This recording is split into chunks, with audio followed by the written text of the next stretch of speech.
Welcome to part one of our yearly mock draft special. I'm Jessica Kent with Bob Stauffer, Jack Michaels, and our guest of honor, Jean Prince-Fay. Thank you. Here, we're at the Sport Chek flagship location, part of the panel presented by Sport Chek. So part one, we are covering off picks 1 to 9.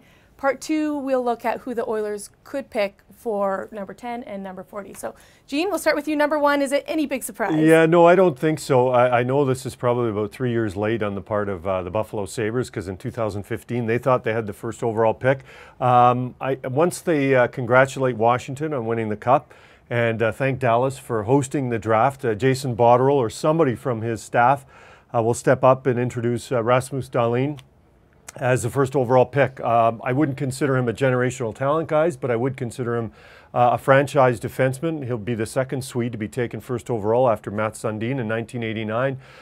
He's got everything and more than the Sabres would want, and I would suggest this. The Oilers, after getting Connor McDavid, Bob, Jack, and Jessica, they took an approach of looking for wingers potentially for him in Jesse Puljujarvi or Kyler Yamamoto. They've got Jack Eichel, and they're deciding to now build from the back end. So no suspense. Rasmus Dahlin, first overall. Okay, Jack, number 2. Jess, you mentioned, Jean being the guest of honor, and Jean was very quick to weave in McDavid Eichel.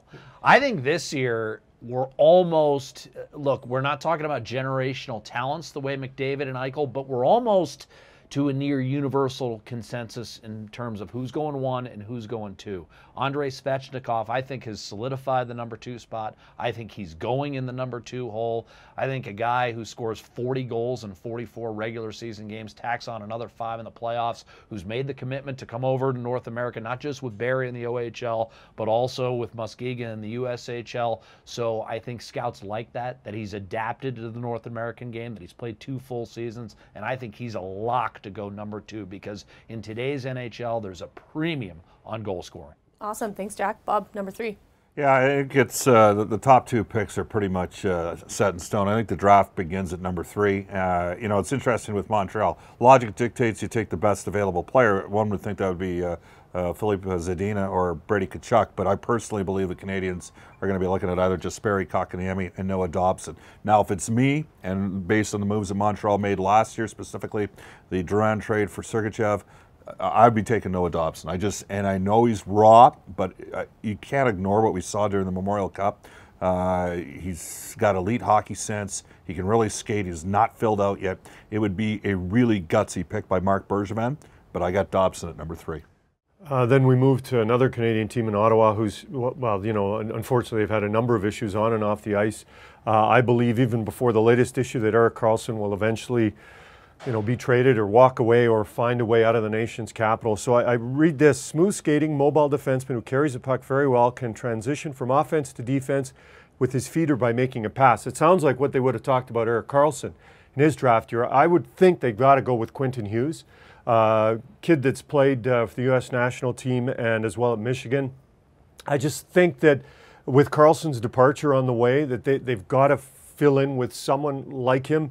He's a little bit smaller, 5'10" and around 170 pounds, but again, Karlsson was of a similar build like that. So if I'm Ottawa, understanding that I believe Karlsson could go, and even if he doesn't, now you've got another great defenseman alongside, I would go with Quentin Hughes as the 4th overall pick. Any doubts I had that Brady Tkachuk was going to go in the top 5 were erased. I think Bob will concur when I stepped up at the NHL Combine and interviewed this guy. I mean, I don't know what he's listed. I think he's listed at 6'2", 190. This guy is not going to finish there. He is a horse. He can score. He's big. He's tough. Brady Tkachuk is a real solid power forward moving forward in the NHL. He's a lock to be an excellent player. And the only part of him being Matthew's little brother is chronological, because this guy is going to be maybe bigger than Keith. He is rock solid. I was impressed. Boston University's been impressed. This guy's a surefire top 5 pick in my mind. Yeah, it's interesting. Like, if the Canadians do take Kotkaniemi at 3, I believe Dobson's going to go 4 to Ottawa. And the people go, well, what about Zadina? Where is he going to end up? And that's why, based on how we've drafted, I've got Zadina at number 6 going to the Detroit Red Wings.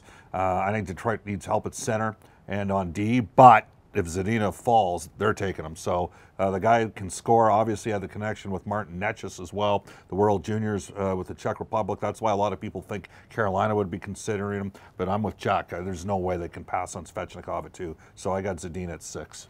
Moving to another Canadian team, Vancouver, who had the disappointment of sort of falling a little bit in the draft lottery. Coming off the Brock Besser, I wouldn't say experiment, but the way it's worked, I'm going to suggest they're going to take Oliver Wahlstrom, kid who has a dual citizenship. His dad played for Maine and played in Sweden, and considering they're losing a couple of Swedes in the two Sedins, I think that he's a good fit. Known more as a winger at this point, can also play center. So I'm looking at it if you've got Bo Horvat as your number 1 and potentially Wahlstrom as your number 2, or if Wahlstrom does play at wing, he could potentially plan a first line with Besser and Horvat. I like his size, his ability to score, and I think sometimes in the NHL you kind of, I wouldn't say go with trends, but if you've had something and it's worked like Besser, I think you're going to go back to that well as soon as you can, and that's why I think Vancouver at 7 will take Wahlstrom.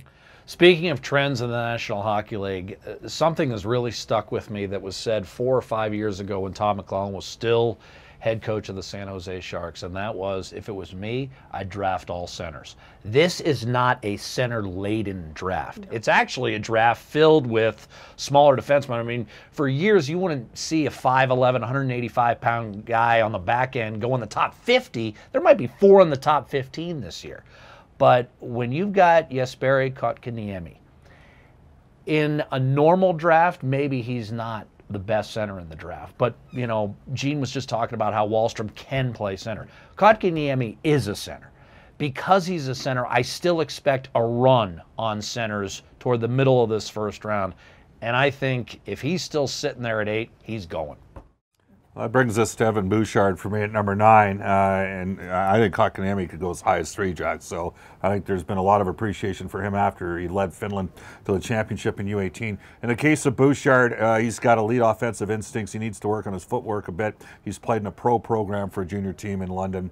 I can tell you if he fell to 10, there'd be scouts in the Oilers scouting staff that block slap shots in the nude to see that happen. I don't see him going. How's that for a visual? Yes, but I think he ends up in a position where he goes number 9 to the Rangers, and they'll be happy. I mean, he's a pretty special player. So I've got Bouchard sitting there at 9. He'll be on the World Junior team next year, and I think he'll be in the NHL within 2 years. Well, that's it. That concludes part 1 of our mock draft special. Tune into part 2 where we take a look at who the Oilers could pick at number 10 and number 40. And keep it locked on EdmontonOilers.com for all your draft coverage. Thanks so much, guys. No problem.